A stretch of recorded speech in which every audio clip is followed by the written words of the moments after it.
ಹೀಗೆ ಬಜೆಟ್ ಬಗ್ಗೆ ಬಹಳ ನಿರೀಕ್ಷೆಗಳಿದೆ. ಹಾಗೆ ಒಂದು ಪ್ರಮುಖ ರಾಜಕೀಯ ಪಕ್ಷವಾಗಿ ಬಿಜೆಪಿ ಕೂಡ ಸಹಜವಾಗಿ ಈ ಬಜೆಟ್ ಇಂದ ತನಗೆ ಏನ್ ಗೇನ್ ಮಾಡ್ಕೊಳ್ಬಹುದು ಅನ್ನೋಂಥದ್ದು ಒಂದು ಯಾವುದೇ ರಾಜಕೀಯ ಪಕ್ಷ ಆದ್ರೂ ಇದ್ದೇ ಇರುತ್ತೆ. ಯಾಕಂದ್ರೆ ಮುಂಬರುವಂತ ದಿನಗಳಲ್ಲಿ ಮಹಾರಾಷ್ಟ್ರ ಚುನಾವಣೆ ಬೇರೆ ಎದುರು ಬರ್ತಾ ಇರುವಂತ ಕಾರಣಕ್ಕಾಗಿ ಸಹಜವಾಗಿ ಕೆಲ ಏನ್ ಹೇಳ್ತಾರೆ ಪಾಪ್ಯುಲರ್ ಸ್ಕೀಮು ಈ ತರದ್ ಏನಾದ್ರೂ ಘೋಷಣೆ ಈ ತರದೆಲ್ಲ ಇದ್ದೇ ಇರುತ್ತೆ. ನಮ್ಮ ಜೊತೆಗೆ ಅಶ್ವಥ್ ನಾರಾಯಣ ಅವರು ಕೂಡ ಇದ್ದಾರೆ. ಅಶ್ವಥ್ ನಾರಾಯಣ ಅವರ ಈ ಬಾರಿಯ ಬಜೆಟ್ ಬಿಜೆಪಿಗೆ ಹೇಗೆ ಭಿನ್ನ ಅಂತ, ಯಾಕಂದ್ರೆ ಕಳೆದ 2 ಟರ್ಮ್ಗೆ ಹೋಲ್ಸ್ಕೊಂತ ಸಂದರ್ಭದಲ್ಲಿ ನಾನು ಕೊಡ್ತೀನಿ ಇದು ತಗೋ ಅನ್ನುವಂಥದ್ದು ಇತ್ತು. ಈ ಬಾರಿ ನಾನು ಕೇಳುವಂತದ್ದು ಒಂದು ಹಕ್ಕು ಬಹಳಷ್ಟು ಪಕ್ಷಗಳಿಗೆ ಬಂದ್ಬಿಟ್ಟಿದೆ, ಯಾಕಂದ್ರೆ ಸಮ್ಮಿಶ್ರ ಸರ್ಕಾರ ಆಗಿರುವಂತಹ ಕಾರಣಕ್ಕಾಗಿ. ಹೇಗೆ ಬಿಜೆಪಿಗೆ ಇದೊಂದು ಚಾಲೆಂಜಿಂಗ್ ಆಗಿರುವಂತಹ ಟಾಸ್ಕ್ ನೋಡಿ.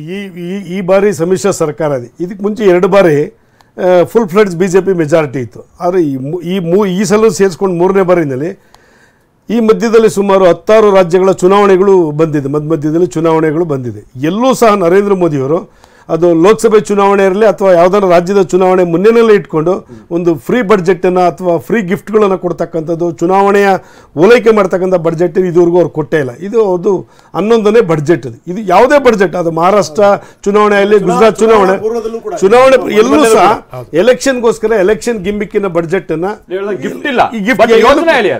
ಭದ್ರಾ ಮೇಲ್ದಂಡೆ ಭದ್ರಾ ಮೇಲ್ದಂಡೆ ಆಗ್ಬೋದು, ಮೇಕೆದಾಟು ಆಗ್ಬೋದು, ಎತ್ತಿನೊಳೆ ಆಗ್ಬೋದು. ಉದಾಹರಣೆಗೆ ಇವಾಗ ರೈತರು ಮಾತಾಡೋರು ಮೇಕೆದಾಟು ಯೋಜನೆ ಬಗ್ಗೆ 2018ನಲ್ಲಿ ಫೀಸಿಬಿಲಿಟಿ ರಿಪೋರ್ಟ್ ಅನ್ನ ಕೇಳಿದ್ರು ಸರ್ ಕೇಂದ್ರ ಸರ್ಕಾರ. ಏನಕ್ಕೆ ಫೀಸಿಬಿಲಿಟಿ ರಿಪೋರ್ಟ್ ಕೇಳ್ತಾರೆ? ಪಾಸಿಟಿವ್ ಆಗಿ ಇರೋದಕ್ಕೋಸ್ಕರ ಕೇಳರು. ಅವತ್ತು ಮಿಸ್ಟರ್ ಕುಮಾರಸ್ವಾಮಿ ಅವರು ಮುಖ್ಯಮಂತ್ರಿ ಆಗಿರೋ ಫೀಸಿಬಿಲಿಟಿ ರಿಪೋರ್ಟ್ ಅನ್ನ ಬಂದು ಇದಾದ್ಮೇಲೆ ಒಂದು DPR ಮಾಡ್ಕೊಂಡಿದ್ದೆ 9,000 ಕೋಟಿಗೆ. ಯಡಿಯೂರಪ್ಪನವ್ರು ಮುಖ್ಯಮಂತ್ರಿ ಆಗಿರೋ DPR ಅನ್ನು ಮಾಡಿಕೊಡ್ರು. ಅದರಲ್ಲಿ ಮೇಕೆದಾಟು ಯೋಜನೆ 4,000 ಎಕರೆ ಎನ್ವೈರನ್ಮೆಂಟಲ್ ಡಿಸ್ಟರ್ಬೆನ್ಸ್ ಇದೆ, ನೀವು ಆಲ್ಟರ್ನೇಟ್ ಲ್ಯಾಂಡ್ ಕೊಡಬೇಕು ಫಾರೆಸ್ಟ್ಗೆ. ಆಲ್ಟರ್ನೇಟ್ ಲ್ಯಾಂಡು ಫಿಕ್ಸ್ ಆಯಿತು ಸರ್. ಈಗ ಅದಕ್ಕೆ ಆಗಬೇಕಾಗಿರ್ತಕ್ಕಂಥದ್ದು ಏನಂತ ಹೇಳಿದ್ರೆ ಈ ಬದ್ಧತೆಯಿಂದ ಅದನ್ನು ಯೋಜನೆ ಅನುಷ್ಠಾನ ಆಗ್ತಾರೋ ನಿಟ್ಟಲ್ಲಿ ಮಾಡಬೇಕೇ ಹೊರತು, ಈಗ ನೀವು ಭದ್ರಾ ಅಪ್ಪರ್ ಪ್ರಾಜೆಕ್ಟಿಗೆ 5,300 ಕೋಟಿ, ಅದು 17C ಫಾರ್ಮಲ್ಲಿ ಇವರು ಅದನ್ನು ಕೇಳೋ ರೀತಿಯಲ್ಲಿ ಕೇಳೋವಂಥದ್ದಿದ್ರೆ ಆ ದುಡ್ಡು ಬಂದೇ ಬರುತ್ತೆ. ಯಾವತ್ತೂ ಅದು ದುಡ್ಡು ಎಲ್ಲೂ ಹೋಗೋದಿಲ್ಲ. ಇವರು ಅದಕ್ಕೆ DPR ಅನ್ನು ರೆಡಿ ಮಾಡ್ಕೋಬೇಕು, ಬಂದೇ ಬರುತ್ತೆ. ಈ ಥರದ ಈ ಉದಾಹರಣೆಗೆ ಮೊನ್ನೆ 6,800 ಕೋಟಿ ದುಡ್ಡು ಹೈವೇಸ್ಗೆ ದುಡ್ಡನ್ನು ಕೊಟ್ಟರು. ಇವ್ರು ಕೇಳಿದಲ್ಲ, ರಾಜ್ಯಕ್ಕೆ ಕೇಂದ್ರದಿಂದ ಏನು ಬರಬೇಕಾಗಿರ್ತಕ್ಕಂಥದ್ದು ಬಂದೇ ಬರ್ತದೆ. ಈಗ ನಾವು ಎಂಪ್ಲಾಯ್ಮೆಂಟ್ ಬಗ್ಗೆ, ಮಹಿಳೆಯರ ಬಗ್ಗೆ ಏನಾಯಿತು ಅಂತ ಕೇಳಿದೆ ಸರ್. ಮಂಡ್ಯದಲ್ಲಿ OPOD ಸ್ಕೀಮ್ ಅಂತೇಳಿ ಒಂದು ಸ್ಕೀಮ್ ಜಾರಿಗೆ ತಂದರಂಗ ತುಂಬ ಚೆನ್ನಾಗ್ತದೆ. ಒಂದು ಆಲೆ ಮನೆಗೆ ಒಂದು ಪ್ರಾಡಕ್ಟ್, ಒಂದು ಡಿಸ್ಟಿಕ್ ಒಂದು ಪ್ರಾಡಕ್ಟ್.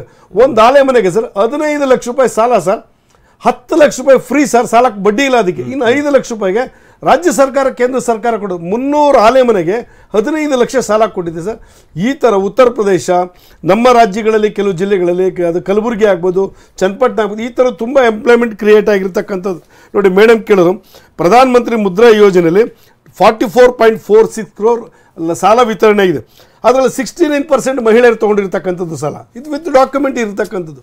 ಇದರಲ್ಲಿ ಎಂಪ್ಲಾಯ್ಮೆಂಟ್ ಅಂತ ಹೇಳಿದ್ರೆ BHEL, IT, HMDನಲ್ಲೇ ಉದ್ಯೋಗ ಕೊಡಬೇಕು ಅಂತಲ್ಲ ಸರ್, ಬೇರೆ ಬೇರೆ ಪ್ರೈವೇಟ್ ಸೆಕ್ಟರ್ನಲ್ಲಿ ಈ ರೀತಿ ಉದ್ಯೋಗ ಸೃಷ್ಟಿಯಾಗಿರ್ತಕ್ಕಂಥದ್ದು.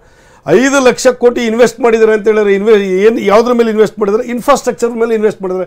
ಏರ್ಪೋರ್ಟು, ಹಾರ್ಬರ್ಗಳು, ರಸ್ತೆಗಳು, ಹೈವೇಗಳು, ಎಲೆಕ್ಟ್ರಿಫಿಕೇಷನ್ ಮಾಡಿರ್ತಕ್ಕಂಥ, ಟ್ರೈನ್ ಟ್ರ್ಯಾಕ್ ಡಬ್ಲಿಂಗ್ ಮಾಡಿರ್ತಕ್ಕಂಥ, ಇಲ್ಲೆಲ್ಲೂ ಸಹಜವಾಗಿ ಎಂಪ್ಲಾಯ್ಮೆಂಟ್ ಕ್ರಿಯೇಟ್ ಆದೇ ಆಗ್ತದೆ.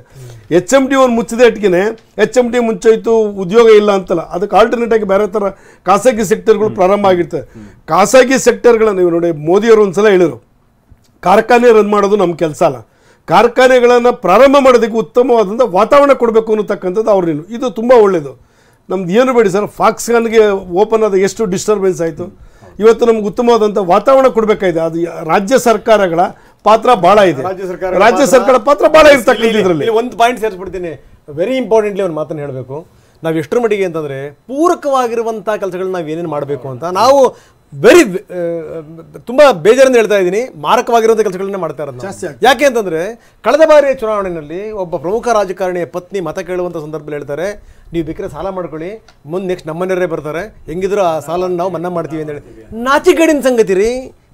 ಯಾವ ಕಡೆ ತಗೊಂಡು ಹೋಗ್ತಾ ಇದೀವಿ ನಾವು ಸಮಾಜವನ್ನು, ದೇಶವನ್ನು? ನಾಚಿಕೆಡಿನ ಸಂಗತಿ ಇದು. ಇಂಥ ಸಂದರ್ಭದಲ್ಲಿ ಸರ್ ಬರೀ ಬಜೆಟ್ನಿಂದ ಏನಾದರೂ ಡೆವಲಪ್ಮೆಂಟ್ಗಳಾಗ್ತವೆ ಅಂತ ಕೇಶವ ನಿರೀಕ್ಷೆ ಮಾಡೋಕೆ ಸಾಧ್ಯನಾ ಸರ್? ಬಜೆಟ್ ಅಲ್ಲದೆ ಇದ್ರು ಬಜೆಟ್ ಒಂದು ನಿಮ್ಗೆ ಡಾಕ್ಯುಮೆಂಟ್ ಅದನ್ನ ಇಂಪ್ಲಿಮೆಂಟ್ ಎಷ್ಟು ಮಾಡ್ತೀವಿ ಅದ್ರ ಮೇಲೆ ಡೆವಲಪ್ಮೆಂಟ್ ಆಗುತ್ತೆ. ಇಲ್ಲಿವರೆಗೂ ಎಲ್ಲವೂ ಇಂಪ್ಲಿಮೆಂಟ್ ಆಗಿದ್ದಿಲ್ಲ.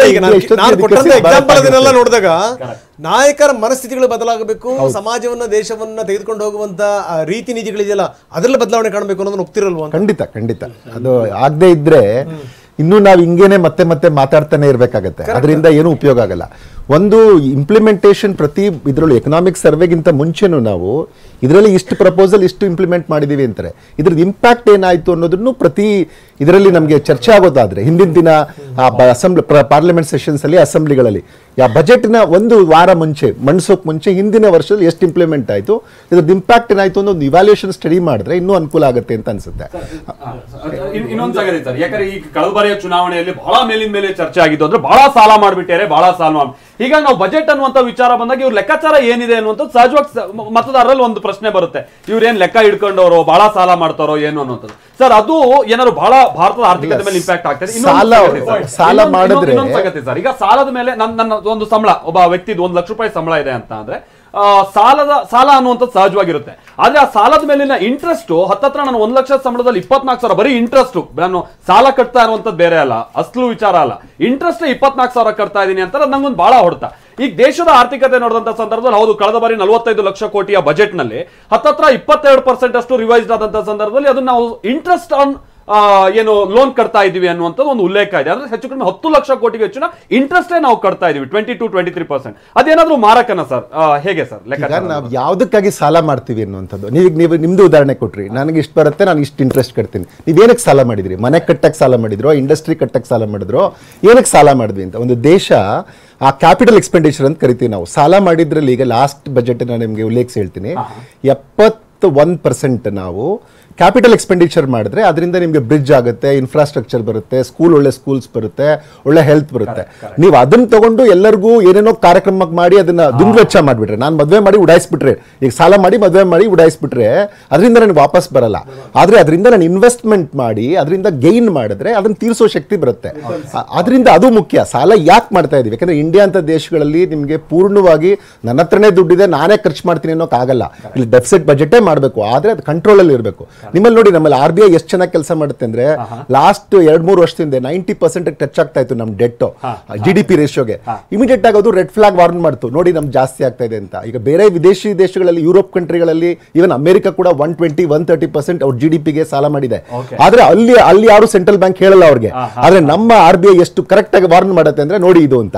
ಹಾಗೆ ನೋಡಿ, ನಮ್ಮ GDP ಗ್ರೋತ್ ಜಾಸ್ತಿ ಆಗ್ತಿದ್ದಂಗೆ ನಮ್ಮ ಸಾಲದ ಪರ್ಸೆಂಟೇಜ್ ಕೂಡ ಕಡಿಮೆ ಆಗ್ತಾ ಹೋಗುತ್ತೆ. ನಮ್ಮ GDP ಗಾತ್ರ ದೊಡ್ಡದಾಗುತ್ತೆ, ಇದು 25% ಒಳಗಡೆ ಬಂದ್ಬಿಡುತ್ತೆ.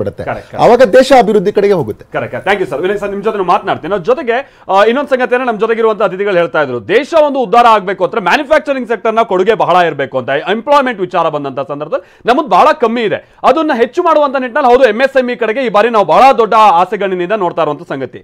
ಆಮೇಲೆ ಇನ್ನೊಂದು ಸಂಗತಿ ಅಂತಾನೆ, ನಿನ್ನೆ ಬಿಟ್ಟಿರುವಂತಹ ಆರ್ಥಿಕ ಸಮೀಕ್ಷೆಯಲ್ಲಿ ಭಾರತ ಈ ಮೊಬೈಲ್ ಮ್ಯಾನುಫ್ಯಾಕ್ಚರಿಂಗ್ ನಲ್ಲಿ 30% ರಫ್ತನ್ನ ಹೆಚ್ಚು ಮಾಡಿದೆ ಅನ್ನುವಂಥದ್ದು ವೆರಿ ಗುಡ್ ಸಂಗತಿ ಅದು.